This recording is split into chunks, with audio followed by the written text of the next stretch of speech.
quando você se dá conta, era mentira. E aí você tem que lidar com isso. Oi, meu nome é Simone Veloso e hoje a gente vai falar sobre quando você se dá conta do abuso que sofreu.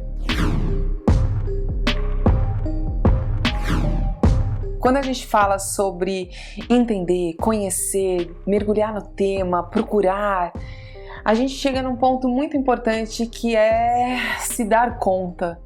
Se dar conta, realizar, entender de verdade o que aconteceu com a tua história. E aí você começa a olhar para trás e uma das coisas que mais dói é quando você percebe que foi mentira, que o que você viveu não era concreto, não era palpável. Porque é óbvio que relacionamentos podem acabar, isso é a coisa mais normal do mundo, né? Seria estranho se você se relacionasse com o seu primeiro amor pro resto da vida. Acho que algumas pessoas fazem isso, mas é raro. Não, a vida, ela acontece com várias experiências, várias trocas, enfim. A sensação quando você entra dentro de um ciclo de abuso narcisista e você começa a acordar é que você estava dormindo muito profundo, muito chumbado, e aí o despertador tocou. Primeiro toque, segundo toque, terceiro toque, e você foi colocando várias vezes ali no soneca porque é difícil acordar. Talvez um descarte, um tratamento de silêncio, todas as vezes você ia lá e colocava para dormir mais um pouco. E quando você abre os olhos de verdade, você veio de um sono tão intenso, tão profundo, que o corpo ele volta chacoalhando, ele volta estranho e você fica tentando entender onde você tá, porque o que parece real é o sonho. Quando você tem um sonho muito pesado, é tão impactante que durante o dia aquilo fica voltando e você fica com a sensação e fica mexido. E não é diferente quando você passa por um ciclo de abuso narcisista, quando você acorda, aquilo que você viveu que não era real, mexe com você durante muito tempo. Você fica tentando de alguma forma mergulhar naquilo de novo para tentar entender, sonhar com a última parte, para montar as peças, ver a conclusão. Mas depois que você acorda, você não tem mais como voltar. Você vai ter que se dar por satisfeito e caminhar. E exatamente como a gente acorda no corpo físico, quando isso acontece no nosso psicológico e a gente começa a entender que a gente estava vivendo uma coisa que não era real e as outras pessoas estão vivendo outras realidades e você estava preso num outro mundo e acreditando em coisas muito loucas. Só que acontece que durante esse tempo de sono você passou a acreditar que a realidade era aquela. Tudo que você falou, tudo que você fez, tudo que você pensou era mentira. E lidar com isso, lidar com essa sensação de que não era real, é muito estranho. Estranho, complexo, vexatório. Quando você se dá conta de que foi usado, que foi unilateral, que não era recíproco, que não existia amor, nem o seu próprio sentimento era real. Lá na frente, depois, quando você sai disso, você se dá conta de que todo esse amor que você achava que você sentia nem era isso. Essa sensação de perda de vida, de tempo, ela te leva também para um momento de muita reclusão, de muito medo, de muito fechamento. O pavor de passar por uma experiência dessas de novo, ele é muito grande, porque de fato a experiência é muito traumática. Então a tendência é a gente se colocar em coisas que são seguras, terrenos que são sólidos. O trabalho, os amigos, coisas que não me façam de novo ter a possibilidade de entrar nesse labirinto. Acontece que o despertar do abuso, ele envolve também essa saída, essa tirada de armadura, esse respirar, esse abrir a janela da alma, esse se sentir um pouco melhor, arriscar pequenos passos. É quando você se dá conta de fato que aquele sonho não era realidade e que o mundo real não vai te machucar. E é aí que você começa a se desprender também da ideia de entender as coisas que aconteceram lá, porque você entende que era uma ilusão, era uma criação.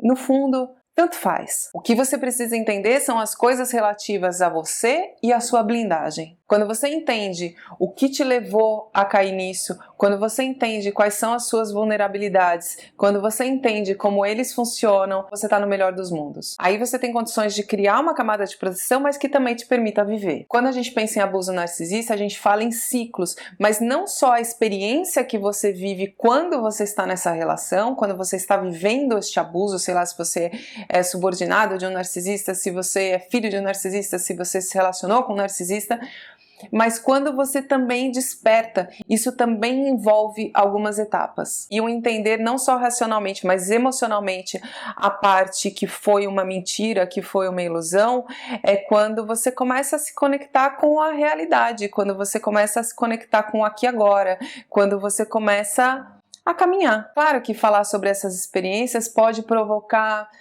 um pouco de constrangimento, e eu não tenho certeza se isso fica totalmente livre, porque é muito difícil você olhar e falar assim, putz, eu caí numa coisa dessas, eu fiz isso, eu fiz aquilo. É difícil você falar sobre isso, mas que não seja uma coisa que te acompanhe, uma coisa pesada, uma coisa talvez nem precise ser falada. Você percebe também que você começou a despertar quando você entende que tudo era uma mentira, então as coisas que eram ruins a teu respeito também eram. Então a voz do abusador, da abusadora na mente vai ficando... Você não escuta mais. Porque as coisas que são reais, elas se sustentam, mas as mentiras, elas somem. A recuperação de um abuso narcisista...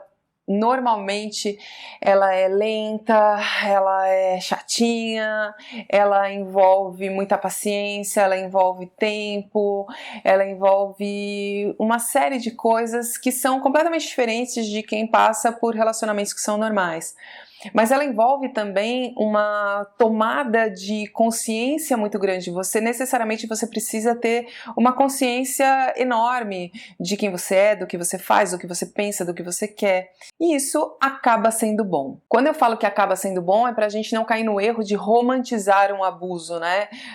Eu me tornei quem eu sou por conta do abuso, isso me tornou uma pessoa melhor. Não. Mas a partir dessa experiência traumática, com a sua força, inevitavelmente você se tornou melhor. Eu acredito potencialmente que todas as pessoas que entram nesse tipo de coisa podem sair. Eu acredito genuinamente nisso.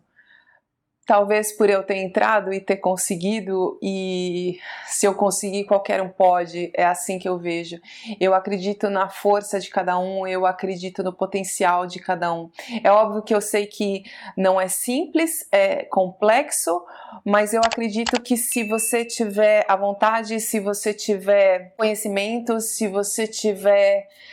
se agarrar a um pouco de esperança, você sai. E principalmente se você tiver... calma, é preciso ter calma para sair de uma coisa dessas. Claro que quando a gente fala sobre narcisismo, isso só pode ser diagnosticado por um psicólogo, um psiquiatra que esteja acompanhando regularmente essa pessoa, então isso aqui não serve como um diagnóstico, mas serve como norte, inclusive para que você possa sair desse ciclo de mentiras e começar a viver a sua vida de verdade. Eu espero ter ajudado, um grande beijo e vai ficar tudo bem. Queria muito te ver. Falamos a noite inteira, quase não dormi. Não estou louca, eu tenho certeza que eu vi o Tinder instalado no seu celular. Lembra desse vestido? Quem te passou meu número? Não faz diferença. Maluco, Por que você tá fazendo isso? Você me Que bloqueou. fofo! Parece que a gente tem sintonia mesmo, né? Eu vi. Viu porque mexeu. Quero mais contato com você. Certeza? Alguns contatos são gostosos. Let's be real anxiety can foggy all this stuff. I don't ever slow up, no I don't take shit. I got no love for the fakeness. If you wanna play tough and wanna hate this, I'll always show up. I don't ever slow up, no I don't take shit. I got no love for the fakeness. If you wanna play tough and wanna hate this, I'll always show up and make a statement. I don't ever slow up, no I don't take shit. I got no love for the fakeness. If you wanna play tough and wanna hate this, I'll always show up.